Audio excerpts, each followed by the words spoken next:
আপনারা সবাই জানেন আমি একটা গরিব ঘরের সন্তান, আর ওর ফ্যামিলির খবর আপনারা জানেন। সবাই কেমন আছেন? আলহামদুলিল্লাহ, আপনাদের দোয়ায় আমি অনেক ভালো আছি। তো আজকে এই দিনটা দেখে অনেক ভালো লাগতেছে, অনেক খুশি লাগতেছে। তো কখনো ভাবতে পারি নাই যে এইরকম একটা দিন আমার জন্য অপেক্ষা করবে। তো আমি যখন জেলে যাই, তো জেলে যাওয়ার পরে আমার প্রিয় মানুষটার প্রতি বিশ্বাস ছিল যে সে আমাকে কখনো ছেড়ে যাবে না। তো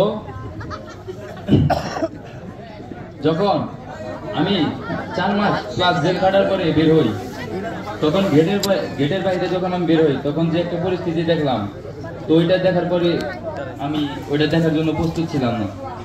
তো আমার প্রিয় মানুষটা আমার জন্য যা কিছু করছে, তো এটা আমি কখনো ভাবতে পারি নাই। এটা আমার কল্পনার বাইরে যে ও আমার জন্য যা যা কিছু করছে। আসলে ওর ফ্যামিলি আর আমার ফ্যামিলি এক না। তো এরকম একটা প্রিয় মানুষ আমি পেয়ে নিজেকে অনেক ধন্য মনে করি। তো আপনারা গ্রামবাসীরা আমাকে যে ভালোবাসাটা দিয়েছেন, তো সবার জন্য আমি অনেক কৃতজ্ঞ। তো এই বলে আমার বক্তব্য শেষ করছি। আসসালামু আলাইকুম।